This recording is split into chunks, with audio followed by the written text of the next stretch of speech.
미국 주식시장 3대 지수가 금요일에는 좀 그렇게 좋은 모습으로 끝나지는 않았습니다. 지난주 할 때 설명드릴 때 이스라엘이 한 2주 뭐 그 이상 뭐 이렇게 질질 끌 거라고 말씀을 드리긴 했는데, 그렇게 얘기하고 있다고 말씀드렸는데, 그게 이제 주식시장에 계속 영향을 미치고 있죠. 음, 일단은 더 올라가지 못하도록 눌리는 현상을 보이고 있긴 하고요.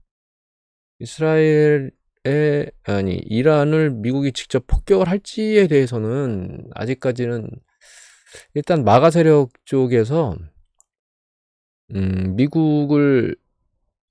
미국에서 트럼프가 다른 국가하고 전쟁하는 것을 계속 반대한다고 한다는 얘기들이 나오고 있기 때문에 협상용을 위해서 막 소리를 질러대고 있는 거 아닌가라는 얘기들을 하고 있는데, 어떤 전문가는 실제로 실행할지도 모른다라고 하는 그런 액션들도 있기 때문에 아직은 불확실성이 클 것 같아요.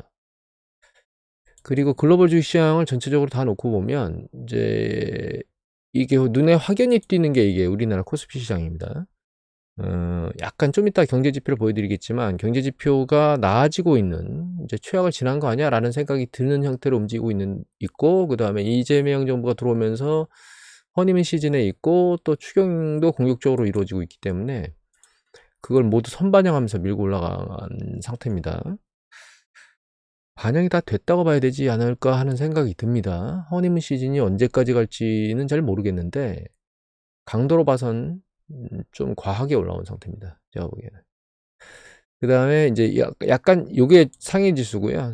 열심히 중국은 뭐 경기 부양하고 뭐 하고 한다고 얘기하는데, 뭐 최근 보도 보면 BYD가 뭐 메꿔야 되는 적자 부분이 상당히 크고, 뭐 BYD조차 엄청나게 그 재고를 잔뜩 쌓고 있고, 그걸 뭐 전 세계로 막 헐값에 집어 던지고 있고, 제로 킬로미터 그 중고차라고 그래서 이제 나오자마자 중고차로 파는 거죠. 뭐 그런 얘기들도 나오고 있고, 그래서 결과적으로는 내수 쪽이 그렇게 잘 부양이 되고 있는 것 같지는 않아요.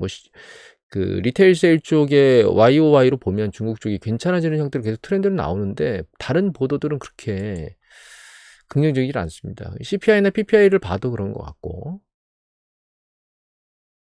그리고 이제 이 빨간 거 있죠, 요거. 요게 이제 니케이 지수거든요. 니케이 지수는 밀리지 않고 약간 들려 올라가는 것처럼 보이긴 합니다, 최근 트렌드. 요게 인도 지수입니다. 근데 이게 강력하게 이제 밀고 올라가지는 않고, 이제 강력하게 밀어오르는 건 저희 말고는 없어요. 그 암흑의 윤씨 체제를 지나서 이제 이씨 체제로 들어오면서 좀 바뀐 거에 대한 기대치? 물론 기대치만 있는 건 아닙니다. 좀 이따 보여드릴게요. 그 다음에 이제 다른 것들은 유럽 데이터입니다. 뭐 요게 이제 닥스. 독일 같은 경우에도 대규모로 자금을 살포한다 그래서 공격적으로 좀 밀려 올라왔었는데 추세가 꺾인 상태입니다. 요게 이제 그 유로 스탁스 50입니다. 얘가. 요게 이제 프랑스. 그 다음에 연두색이라 잘 안 보이네요. 얘가 이제 영국 지수입니다. 그래서 아시아 쪽은 그나마 상대적으로 낫고, 유럽이나 미국 쪽은 약간 기세가 꺾이는 것 같고, 우리나라는 허니문 시즌을 현재 보내고 있다, 이렇게 이해를 하시면 될 것 같아요. 우리나라 데이터 보면 심리지수가 괜찮아지고 있거든요. 이 경제심리지수라고 하는 요게 가계하고 기업의 심리지수 중에서 좀 미래를 예측할 수 있는 심리지수만 모아놓은 거거든요. 최근 이제 심리지수 이렇게 올라가고 있는 형태로 최근 트렌드가 나타나고 있긴 한데, 아직 이제 추세선으로 보면 아직은 하강 국면에 빠져 있습니다. 여기 보시면 퉁 튀었죠, 5월달에. 이게 이제 선거나 이런 것들 딱 기대 심리가 반영되면서 이제 올라오고 있긴 한데, 무조건 요거만 그렇게 조금 아직은 전환된 거 아니고 약간 더 지켜봐야 된다라고 하는 생각을 해볼 수 있긴 한데, 기존에 있었던 이 전망하고 형편하고의 보도를 보면 좋아지고 있는 느낌을 받고 있다는 사실은 맞는 것 같습니다. 왜냐하면 이제 이 현재 생활 형편이 바닥을 찍고 옆으로 기다가 들렸잖아요. 예. 여기도 판단도 들렸죠. 전망이 아니고 현재. 예, 그런 것들로 봐서는 이거는 이제 기업 심리 지수인데, 요거는 현재 실적이고 바닥을 찍고 올라오고 있죠. 향후 전망이 추세적으로 올라오고 있죠. 그래서 굉장히 뉴스 보도 같은 경우에도 이제 심리 지수가 부정적인 것보다 이제 긍정적인 쪽으로 올라오고 있다는 관점에서, 심리 지수는 현재 상황이 바닥을 찍은 것처럼 보이고 기대치도 올라오고 있다, 이렇게 이해를 해야 될 것 같아요. 그 다음에 요게 이제 경기 선행 지수거든요. 근데 이제 선행지수를 보면 밑에 보면 이렇게 동행지수도 꺾여 올라가기 시작했거든요. 바닥을 찍고. 예, 올해. 그리고 선행지수도 찍고 올라오고 있습니다. 그리고 선행지수가 이게 전월 대비 증감률이거든요. 여기 막대 그래프가 이렇게 점점 높아지고 있잖아요. 그러니까 전월 대비 점점 올라가는 속도가 빨라진다는 거죠. 다만 여기 이제 순환변동치 중에 이제 선행지수 같은 경우에는 주식시장이나 여기에 앞에 본 심리지수나 이런 것들이 같이 들어가기 때문에 그거에 대한 영향이 일정 부분 충분히 있다라고 하는 부분을 좀 감안해야 될 것 같아요. 그건 이제 이 뒤에 보는 것 때문에 그 얘기를 드리는 겁니다. 이 뒤에 보면 여기 밑에 보시면 내구재 판매액이 있죠. 그래서 이 밑에 보면 이거 볼까요? 예, 제어별 내구재 전년동기 대비 증감률, 준내구재 전년동기 대비 증감률. 이게 비내구재인데 이 비내구재는 1년 미만 쓰는 거예요. 그래서 여기 보시면 뭐 1년 미만에 식음료, 의약품, 화장품, 서적, 문구, 뭐 차량 연료 뭐 이런 것들인 거죠. 그 다음에 준내구재가 1년 이상 쓰긴 쓰는데 여기 보면 이제 저가 주로. 그래서 의복, 신발, 가방, 운동화 뭐 이런 오락용품. 그 다음에 이제 내구재가 1년 이상 쓰는데 고가인 거거든요. 네, 보시면 1년 이상인데 고가인 거에 퉁 튀었잖아요. 제 생각엔 이게 자동차 쪽이나 이런 쪽에 할인 판매들이 있었거든요. 그 부분이 지금 증가율을 급격히 올린 것 같습니다. 준내구재, 뭐 운동화나 의복 이런 것들은 보시면 전년동기 대비 추세가 계속 내려가고 있죠. 비내구재는 계속 써야 되는 거니까 큰 변동성 없이 왔다 갔다 하고 있습니다. 그래서 아직 소비들에 대한 부분들이 그렇게 살아나 있지는 않은 거예요. 그래서 제가 여기 이제 이 경기도 선행지수가 올라가고 있는데 이게 심리하고 주가지수 반영치들이 많이 반영돼 있어서, 그리고 최근 이제 금리 변동치도 좀 반영됐습니다. 금리 움직임의 장기 채권 움직임이 약간 바뀌었거든요. 그런 것들도 반영돼 있을 겁니다. 장단기 금리 차가 여기 반영되거든요. 그래서 그런 것들이 반영돼 있고, 실물 부분은 조금 아직은 바뀌기가 어렵다, 아니 바뀌지는 않고 있다라고 보면 되고, 물론 요게 추경 35조 얘기가 나왔잖아요. 그러니까 추경이 집행되면 결과적으로 이제 이 부분도 끌려 올라갈 거다라고 생각을 하고 있는 거죠. 다만 이제 이게 연속적으로 계속 끌려 올라갈지에 대한 것들이 궁금한 거죠. 추경을 했는데 일시적으로 끝나는 건지 연속적으로 도는 건지 이 부분은 좀 모니터링 해봐야 될 것 같고, 그 다음에 수출 부분이 있잖아요, 우리나라가. 근데 수출이 보면 이 전년동기 대비 증감률을 보면 물량입니다. 그러니까 금액으로 보면 물량과 금액 같이 나오는데 사실 여기 보면, 근데 이제 금액으로 보는 것보다는 물량 숫자가 늘어나는 게 이제 수출이 사실 늘어나는 건데, 여기 보시면 이게 물량 지수거든요. 올라오다가 지금 빠지고 있습니다. 이 트럼프가 여기 4월까지 쭉 올라갔던 거는 그 관세 집행하기 전에 자금을 수출을 쭉 당겼을 거고요. 그 뒤에 이제 증감률이 떨어져 있는 상태죠. 그래서 여기에 올라간 건 사실은 그렇게 끌려 올라왔다고 봐야 되는 거냐라고 하는 건 좀 아닌 것 같아요. 작년도의 움직임보다 지금은 약간 약한 편입니다. 그래서 수출 부분도 아직은 좀 그렇게 녹록하지 않은 상황이고요. 그리고 이게 또 하나 봐야 될 게, 이게 그 야데니 리서치 데이터인데 우리나라에 이 블루엔젤이라고 하는 게 과거 우리나라의 MSCI 코리아 지수로 봐서 역대 펍의 수가 어느 밴드, 포워드 펍의 수가 어느 밴드에 있었느냐를 보여주는 거거든요. 이렇게 튀어올라기 전까지 있었을 때는 이 추세를 보면 그렇게 높은 편은 아니었어요. 근데 지금 여기까지 밀려 올라왔거든요. 지금 싼 편이라고 생각할 수는 없습니다. 지금 현재 시점에서는. 2010년대에서 15년, 20년 요 갈 때도 요 중간 라인쯤 정도에서 움직였던 게 다거든요. 지금 중간 라인 약간 위쪽으로 올라와 있는 상태이기 때문에, 물론 경제가 계속 좋아지면서 활력도를 계속 올리면 추세를 따라가면서 12배까지 붙을 수도 있죠. 상당히 좋을 땐 12배까지 올라갔으니까. 이게 글로벌 금융이 터지기 전이거든요.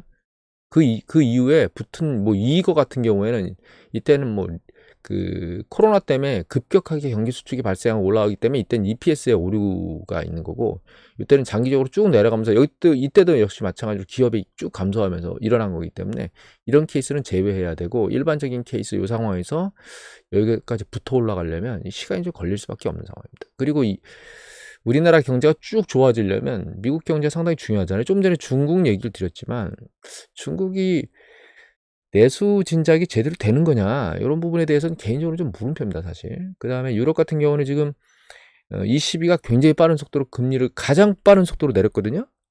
그렇게 빠른 속도로 내렸다는 얘기는 경기 부양을 하기 위해서 애쓰고 있다는 뜻이잖아요. 물론 그게 이제 실질적으로 데이터로 나타나느냐에 대한 부분은 조금 더 계속 모니터링 해야 돼요. 그만큼 내린 것만큼 강력하게 경제가 살아나고 있지는 않습니다. 유럽이. 그게 주식시장에 반영이 되면서 이제 밀려 내려오고 있는 거고요. 일단 너무 많이 올라왔기 때문에 밀려 내려오는 이유는 경제가 이 주식시장을 못 받친다는 얘기잖아요. 그래서 지금은 제 생각에는 무조건 보랏빛으로 지금 계속 나오고 있거든요. 중국 우리나라 시장의 전문가들의 예측들이 뭐 4천, 5천, 뭐 이런 6천 뭐 이런 얘기들 하잖아요. 갈 수 없느냐? 저는 갈 수도 있다고 생각을 하긴 합니다. 그런데 이게 내척 달리는 게 아니고 한 번쯤은 조정을 받고 그 다음번에 스타트를 걸고 다시 올라가야 되는 시기가 현재 근접한 거 아니냐 이런 생각을 하고 있고, 이 주된 추세의 상승의 가장 중요한 요건은 결과적으로 미국일 거예요. 미국의 경제가 향후에 어떻게 될 거냐. 그래서 컨퍼런스 보드에서 미국의 선행지수가 나왔거든요. 미국 선행지수 나온 거 보면 6월 20일 날 나왔습니다.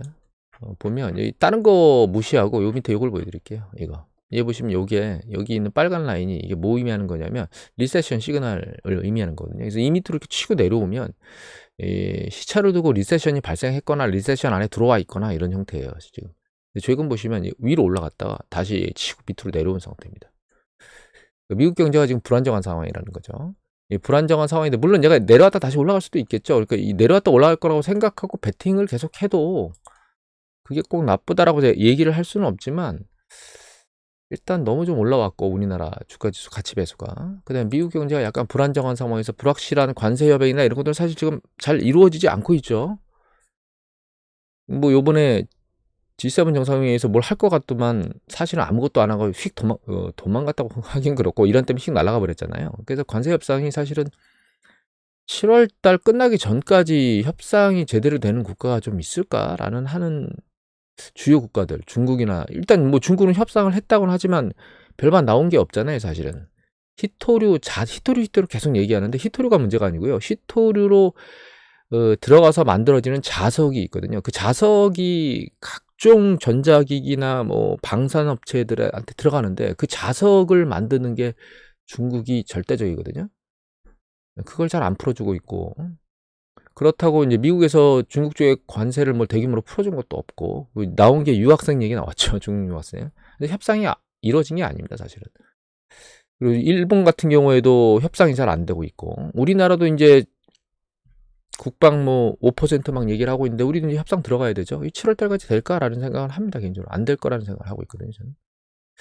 물론 제 예측이 틀릴 수도 있긴 한데, 여하튼 그래서 이제 불확실성이 좀 큰 상태입니다, 미국이. 그리고 또 한 가지 우리가 생각해 봐야 될 게, 지금 유가가 그렇게 큰 폭으로 오르지는 않을 거라는 생각을 지난번에 말씀을 드리긴 했는데, 일단 유가 올라오다가 얘가 깔딱깔딱 하잖아요. 왜냐하면 이란이 생산을 못해도 그 유휴의 생산 능력을 가지고 있는, 뭐 예를 들면 사우디에서 막 공격적으로 뽑아버리면 그걸 커버할 수 있다, 이런 부분들의 데이터들이 나오고 있기 때문에 결과적으로 유가가 올라가는데 한계가 있긴 할 겁니다. 이연절에서 왔다 갔다 하면 다 할 거다, 뭐 이 정도 생각해야 될 것 같은데, 최근 이제 가스 여기 기간이 길어지면서 이제 천연가스 쪽이 이제 밀려 올라오고 있습니다. 예. 천연가스하고 유가, 에너지 양쪽 양방에서 압력을 줄 거라고 생각을 하고 있고, 그러니까 관세보다는 오히려 유가 쪽에 요새 모니터링 해봐야 될 것 같아요. 그래서 이게 이제 BLS에서 나오는 데이터인데, 이게 품목별로 이거는 전체 CPI 지수고요. 내려오다 말고 이제 옆으로 약간 기는 모습을 보이는 거죠. 쭉 내려와 줘야 되는데 그러지 않고 기고 있는데, 요게 개솔린 가격이거든요. 개솔린 가격은 아직 이렇게 마이너스 영역으로 쭉 내려와 있는 상태에서, 근데 이게 중요한 건 이 개솔린 가격이 깎아먹는, 그러니까 CPI 쪽 올라갈 걸 깎아먹는 형태의 액션을 취했는데, 최근 보면 내려오다 말고 전년 동기 대비 이렇게 딱 붙었거든요. 옆으로 이제 쓰고 있거든요. 더 내려가는 게 아니고. 하나 더 보면 이게 천연가스입니다. 천연가스 가격은 쭉 올라가고 있죠, 지금 전년 동기 대비. 그래서 물가의 어느 순간에 이 에너지 가격이 영향을 미치게 될 것 같아요. 그리고 유가를 조금 더 보면, 개솔린 가격을 조금 더 보면, 요게 미국의 에너지 정보청 EIA 데이터인데, 이거는 이제 5월 25일까지밖에 안 나오기 때문에 일단 작년도 6월 17일 날 데이터가 3.4달러 정도 됐습니다. US 통계가, 전체 통계가. 그리고 이제 이게 여기 있네요. 6월 16일자로 3.139달러 정도 되거든요.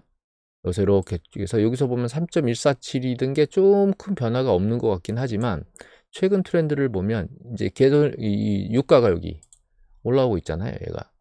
그래서 얘가 이제 점차 시차를 두면서 시간이 지나면 지날수록 유가가 여기 붙게 되겠죠? 이 가격에.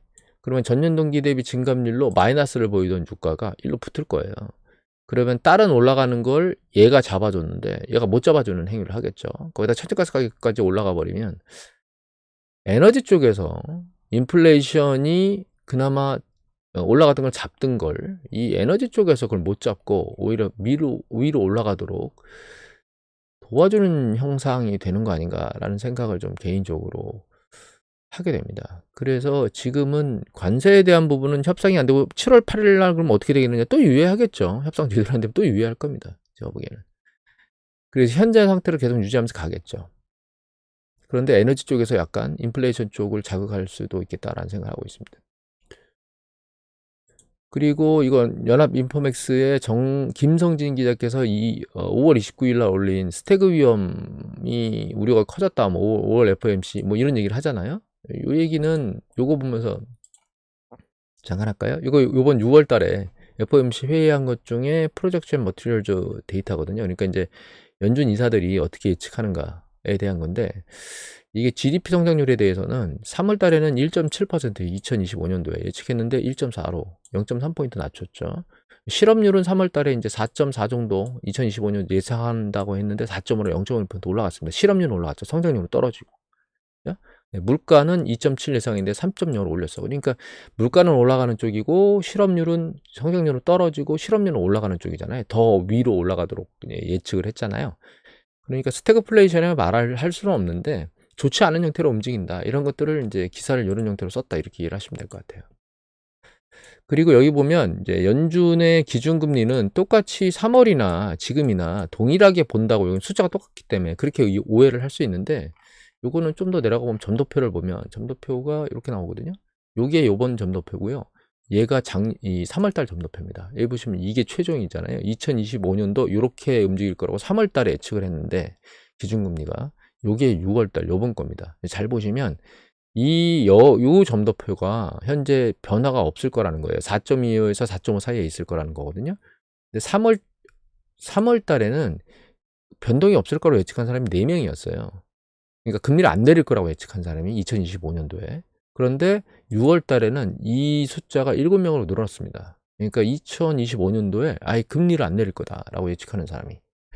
그리고 여기 밑에 보시면 이제 나머지들이 있는데, 요 한 번 내릴 거다라고 생각하는 사람이 2명.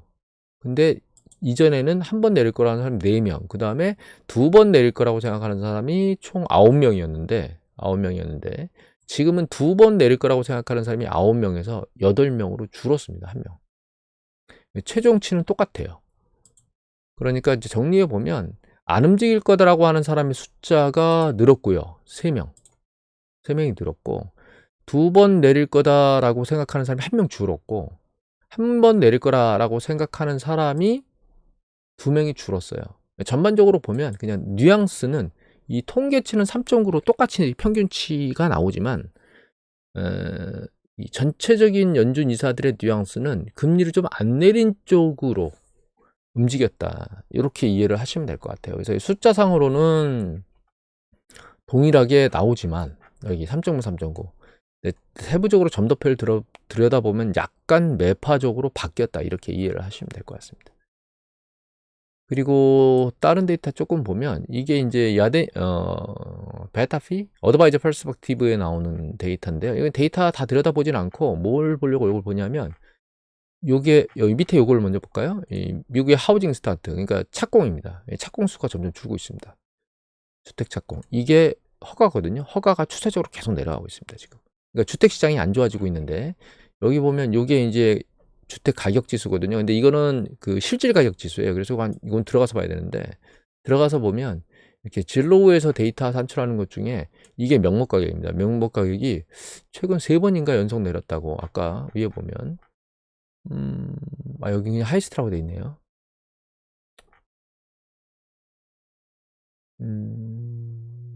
일단 제가 아까 읽었을 그때 내용을 잠깐 찾으려고 했는데 어디서 찾지를 못하겠네. 3번 정도 연속적으로 집값이 내려왔습니다. 그러니까 집값이 상승을 멈추고 추세가 전환된 거 아닌가라는 생각을 하게 되는 거죠. 이거는 물가를 반영한 그 주택가격입니다. 물가를 반영해 보면 주택가격이 쭉 추세적으로 내려왔고, 명목가격으로 보면 추세적으로 올라갔는데 최근 그 명목가격조차 꺾여서 정점을 찍고 이렇게 내려오고 있는 거 아닌가라는 생각을 하고 있는 거죠. 그러니까 주택시장도 조금 식어가고 있다, 뭐 이런 생각을 해봐야 된다는 겁니다. 정리를 해보면 우리나라가 지금 현재 뭔가 심리적으로는 실물 경제는 아직까지 그렇게 좋은 편은 아닌데, 심리적으로는 뭔가 살아나고 있는 느낌들이 있고, 그리고 이제 추경을 통해서 내수 소비가 살아나는 이런 부분들이 있을 수 있긴 한데, 이제 중요한 거는 첫 번째는 이제 단기간에 너무 많이 올라와서 가치 배서가 좀 상당히 싼 상태는 아니다, 지금 현재로서는. 그리고 두 번째는 이제 미국 경제가 조금 불안정한 상황인데, 미국 경제가 꺾이면 우리나라 혼자 올라갈 수 없다, 이렇게 생각하시면 될 것 같고, 그 다음에 관세 때문에만 우리가 인플레이션을 쭉 모니터링 해봤는데, 석유나 천연가스 쪽에서 미국 인플레이션을 자극할 수 있는 형태로 지금 계속 바뀌고 있다. 그런 부분도 우리가 체킹을 해야 될 부분 중에 하나다, 여기까지 보시고요. 그 다음에 연준의 태도는 비둘기파에서 매파 쪽으로 조금 바뀌고 있는 것 같다. 그리고 마지막으로 미국의 주택시장은 조금 식어가는 게 지표상으로 점점점 강화되고 있다. 그리고 마지막으로 테슬라 쪽을 한번 보면, 테슬라 최근에 이제 강력하게 다시 머리를 들고 올라가는 가장 주된 이유는 무인 택시, 로봇 택시를 얘기하는 건데, 이거 연합뉴스에 임민아 기자께서 6월 21일 날 올린 겁니다. 로봇 택시인데, 이 로봇 택시가 첫 번째는 일단 테슬라의 자율주행의 안정성이 완전하지 않다는 게 첫 번째 문제고요. 여기 보면 반대단체 주행 실험에서 도로에서 태어난 어린이 모형을 치기도 했다. 이게 사실은 사람이 갑자기 튀어나오면 인간이 운전해도 사실은 이게 쉽게 피하지 않는 거기 때문에 요거는 조금 과도할 수 있다는 생각은 저는 개인적으로 합니다. 근데 이제 완전하다면 이것도 피해가긴 해야 되는데, 여하튼 이런 부분들이 있고, 그 다음에 이제 제가 들은 전문가 의견은 여기 지금 텍사스주에서 로봇택시 운영을 뭐 하려고 지금 작업을 하고 있잖아요. 그런 다른 주들에서 입법을 해서 얘들이 들어오는 것에 대해서 뭔가 절차를 하는데 시간이 좀 걸릴 거다라는 얘기들을 하고 있습니다. 그러니까 빠른 속도로 얘가 막 출시되지는 않을 것 같은 생각들이 들고, 또 한 가지 우려사항은 얘가 실제로 로봇택시가 들어와서 운영을 할 때, 여기 밑에 보면 이런 얘기가 나옵니다. 지오 펜싱을 적용하는데 이 직원들이 원격 모니터링 할 거라는 거예요. 그런데 여기 보시면 전문 교수가 쿠프먼 교수가 열대 규모는 문제가 없겠지만, 여기네요. 열대 정도 소규모 주행됐을 때는 문제가 없는데, 이게 대수가 많아지면 이게 불가능할 거다. 그래서 이게 결국은 이제 끊어짐이나 이런 것들이 규모수가 많아지면 사고를 일으키겠죠. 뭐 이런 부분들. 그래서 이거는 단순히 이제 그 카메라로 촬영하고 그 정보를 그 AI 중심축에서 그걸 판단한 다음에 다시 전송해서 그걸 반응하는 건데, 그거 말고 웨이보 같은 경우에는 카메라뿐만 아니라 여러 가지 다양한 것들을 다 종합적으로 해서 하기 때문에 비용이 많이 드는데, 구글 웨이모 같은 경우에는, 이 테슬라 같은 경우는 싸게 만들기 위해서 이런 거 저런 거 다 빼고 그냥 카메라만 가지고 데이터를 받은 다음에 그 데이터를 가지고 이제 AI에서 판단해서 다시 그걸 다시 자동차 쪽으로 던져서 그걸 판단해서 액션을 한다는 건데, 상당히, 그러니까 예전에도 저는 이 생각이 들었지만, 이 일론 머스크는 일단 불확실해도 던져놓고 문제가 터지면 그걸 해결하고 다음 번으로 진행하는 현재 형태로 사업을 진행하거든요. 문제는 이게 사람의 생명이 달린 거다라는 거죠. 그래서 이게 일정 부분 걸림돌이 중간에 생길 수 있는 위험성이 좀 있다. 사고가 발생한다거나 이런 것들 때문에 그런 부분들의 불확실성이 있다는 점은 감안하고 우리가 테슬라 좀 지켜봐야 될 것 같아요. 오늘 이것으로 마치도록 하겠습니다.